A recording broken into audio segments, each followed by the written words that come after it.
Mississippi's Governor Tate Reeves is about to give an update to this report right now, and he should be approaching the podium, is what we're hearing. Yeah, so let's take a listen and see what he has to say. For being at this 4 o'clock briefing, the one thing that we can say with certainty is that we were correct on Friday and Sunday when we said this is not going to be a 1 or 2 day event. The fact is, when the temperatures get as low as they got on Sunday night and Monday night, we are dealing with the ice that has been left throughout the state. I want to give you just a little bit of an update on what we have done today. General Ginn and I and others took a trip to North Mississippi. We stopped at Camp McCain, where the Mississippi National Guard that is deployed is headquartering and basing their operations. I'll let General Ginn speak to that. A lot of really capable, competent people there. We're very proud of what they are doing, and they have been successful over the last 24 to 36 hours getting supplies to the areas most in need. We continue to receive requests, but I will tell you, just as an example of the size and the enormity of what we're dealing with here, as of 1400 hours today, which is 2 o'clock our time, we have had 40 counties make requests through Web EOC, and the total number of requests are 357. Obviously, we are working our way through that in each of one of those requests to ensure that we either can source it or that it is indeed needed. We have worked with our federal partners at FEMA. As I have told you a couple days ago, we had received 30 generators and we're expecting 30 more. We have now received those additional 30. We now have 60 generators based or headquartered that have not, all of them have not been distributed yet, but 60 at Camp McCain, and we have requested and received an additional 30 generators that are currently stationed at Columbus. We have received from our federal partners 4 truckloads or 128,000 bottles of water.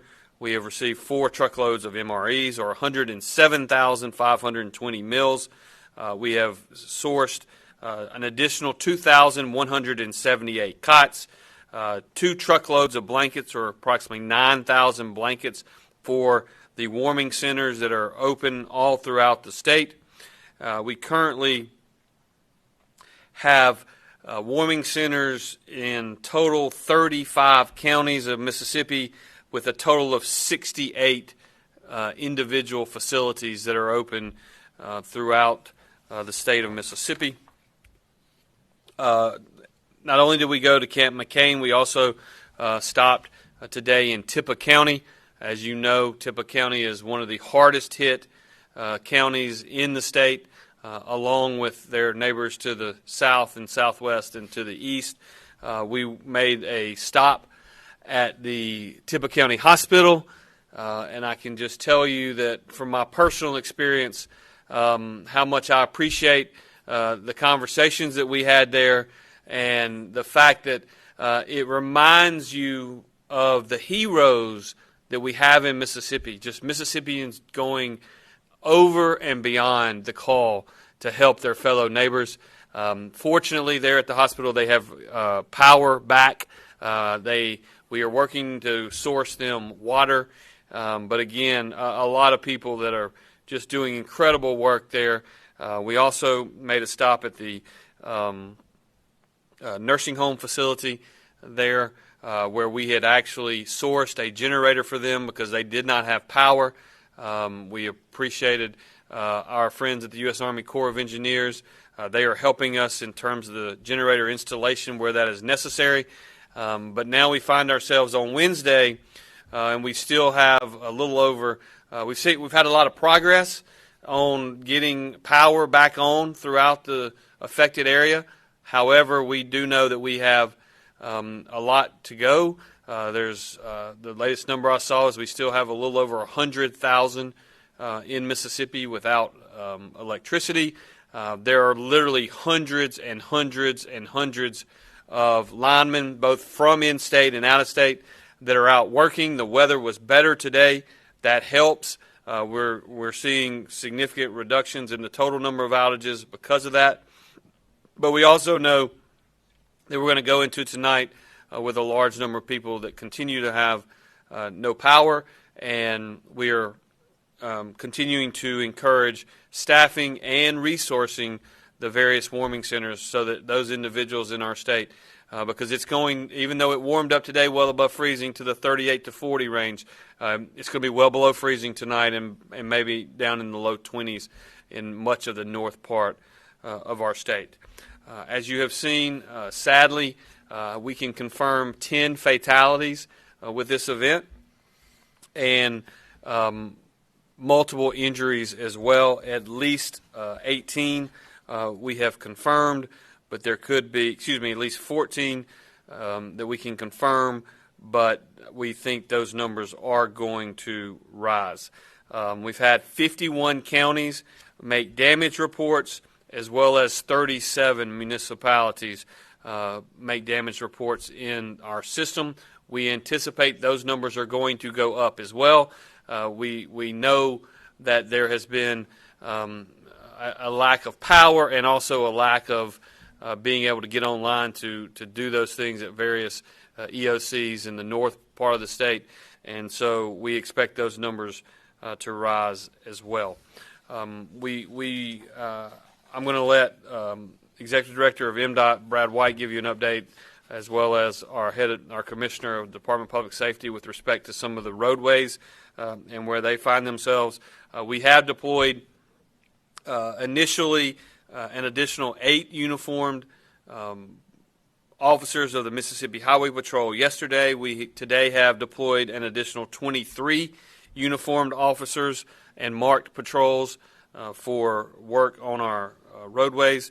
We've also asked and received the Mississippi State Department of Health are deploying and standing up medical needs shelter and shelter strike team with equipment and supplies in the affected area. This continues to be an all-of-government approach.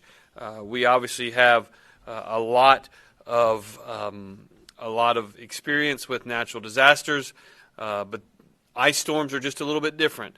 As I said earlier today, when a tornado hits or when a hurricane hits, when it is over and leaves the state, then you can immediately go to work trying to figure out how you cut your way through to help people. Ice storms are different because although the precipitation stopped in Mississippi mostly the midday on Sunday or afternoon on Sunday, it was the fact that the temperatures never got above freezing, particularly in the north part of the state, where on Monday night and again on last night, those frozen roads, frozen trees, frozen limbs that fell on power lines continue to be a problem and continue to create challenges for us. So with that, I'm going to turn it over to Mac first, the head of the Mississippi Emergency Management Agency, and then we will eventually take questions. So Mac, you want to say a few words? Yes, sir. Thank you, Governor. I'll just reiterate a couple of just little items that the governor was hitting on that MEMA is doing in concert with our other partners, the emergency support functions, all 16 state agencies. We're out there working. We've got some new deaths that were reported. We need to be thinking about those families and how that's affecting them. We also look at what we've got on the current total homes affected right now, about 208. That's kind of what we're seeing. 7 destroyed. We've got major about 43, 72 in the affected, minor and affected range. But we're going to see more of that as we get out and see how many more limbs have fallen on homes, et cetera, et cetera. Our businesses are doing pretty good. Only about 7 or so affected in major. So we're looking at as they're able to get out to be able to take care of those things.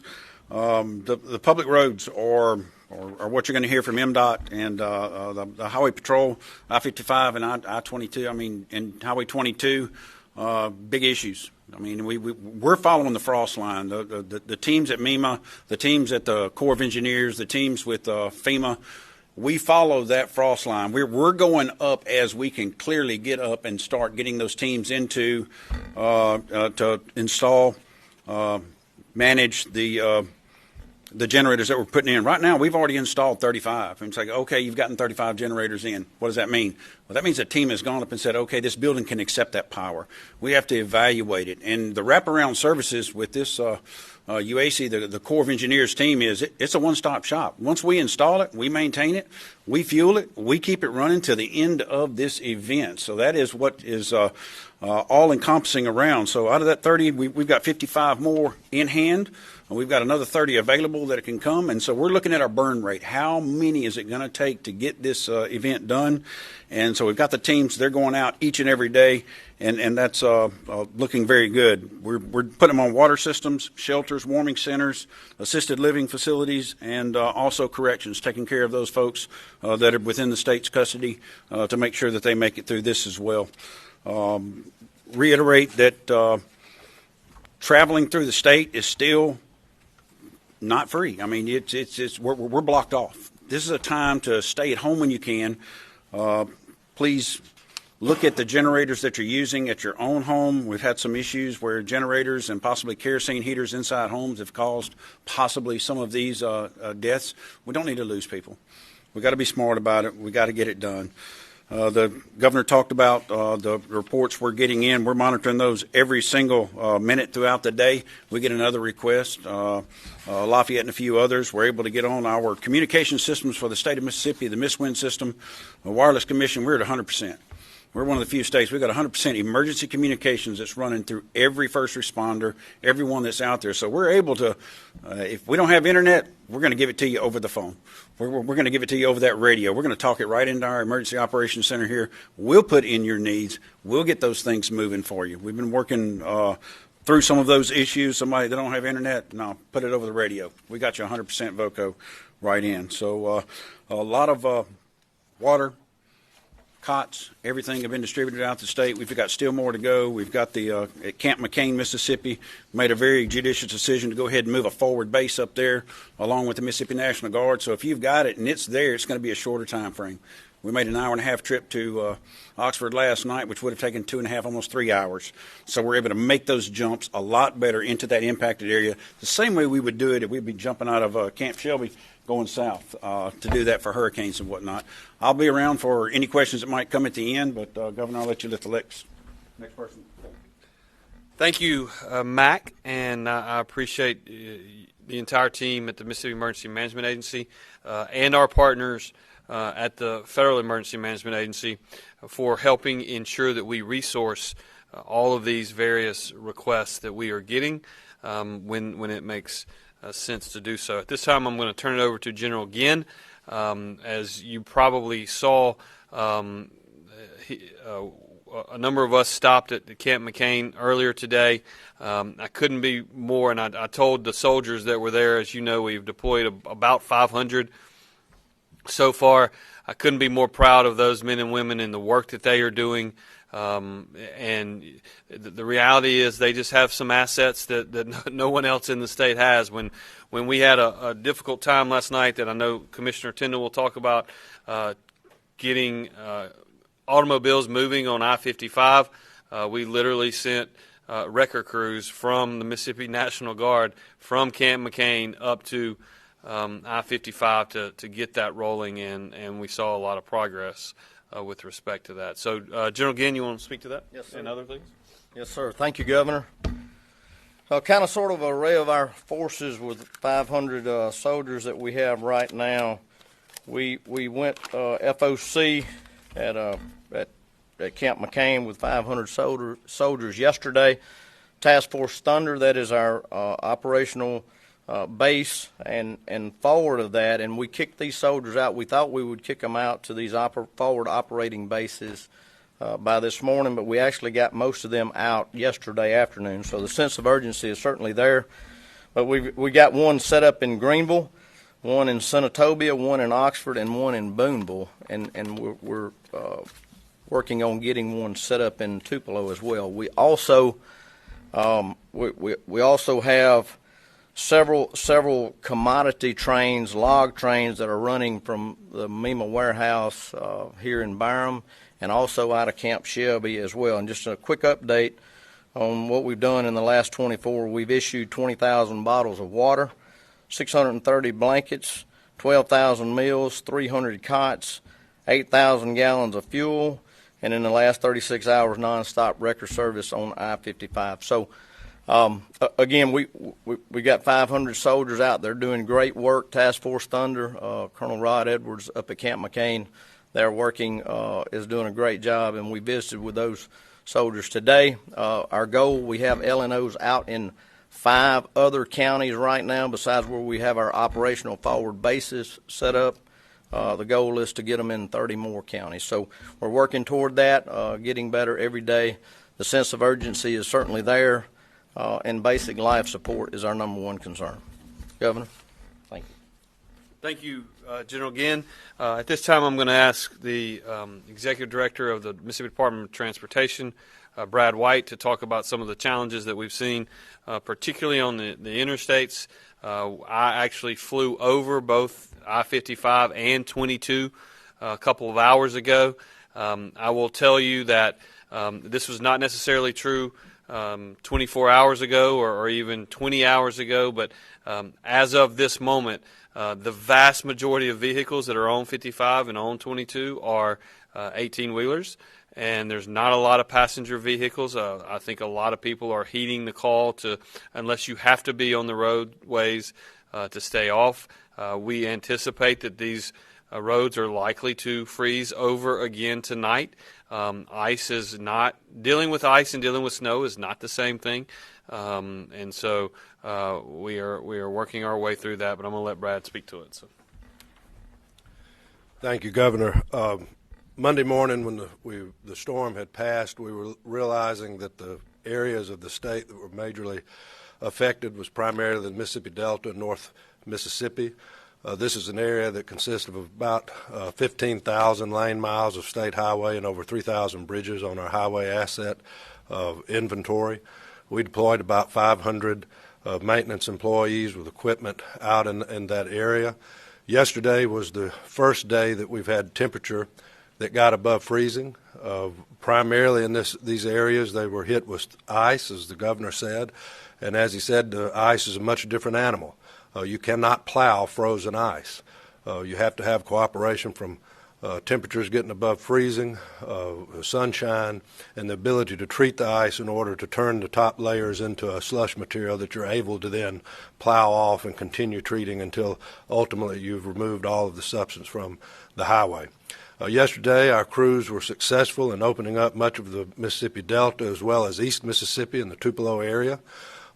Much of the 55 corridor, as you know, experienced some of the heaviest layers of ice.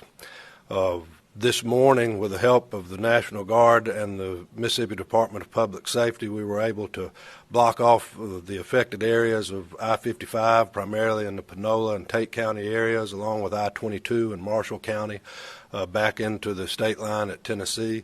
We tried to devote as much personnel as we could from the other parts of North Mississippi into those areas in order to begin trying to make hay while the sun was shining. We did have cooperation with the sunshine and the temperatures today, and some progress was made in being able to open up much of I-55 in one lane. Again, our goals are primarily to try to have at least a lane of our interstate system passable for those essential vehicles that have to use it. Today, our crews were able to open up much of 55 that remained closed yesterday. We still have the issue that we're working with the Department of Public Safety about the 18-wheeler traffic that remains on these two interstates.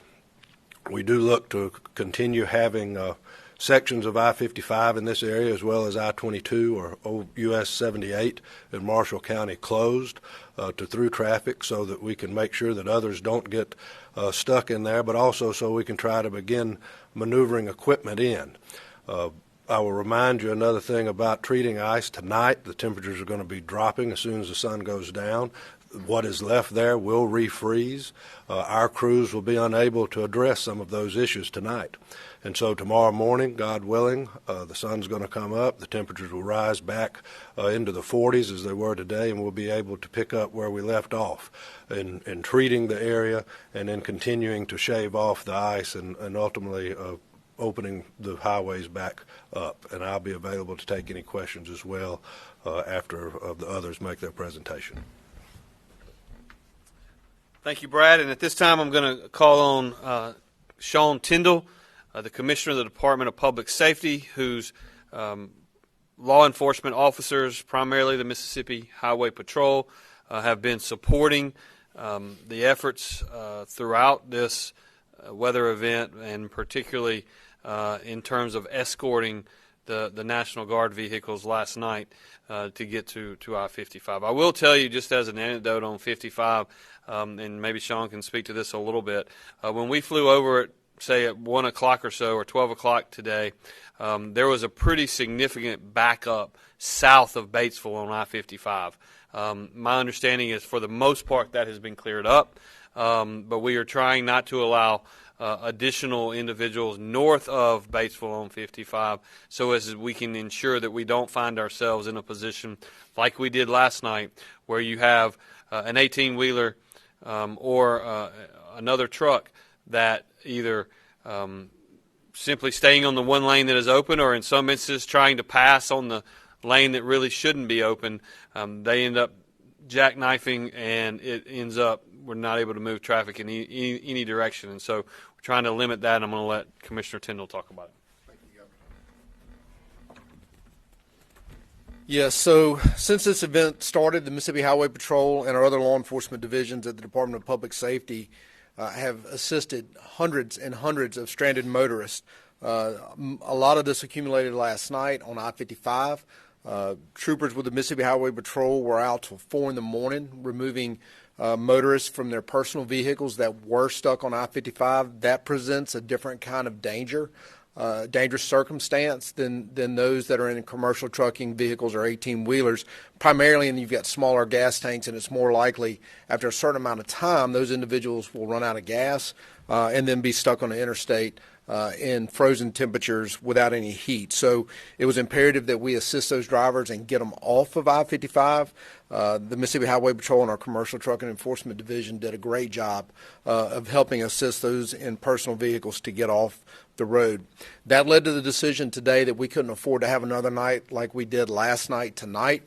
We've been coordinating with the Mississippi Department of Transportation as well as the National Guard on working towards getting I-55 and I-22 clear, but in order to do that, it was imperative that we clear that interstate and we clear those lanes of traffic. So as of this afternoon, I-55 will be shut down at the Batesville exit. We were able to move that, as the governor mentioned, a little bit further north to Batesville. If you're northbound and you're heading north on I-55 and you get All right, you just heard from Mississippi state leaders, including Governor Tate Reeves, who led a press conference there, just updating all of those conditions in Mississippi right now.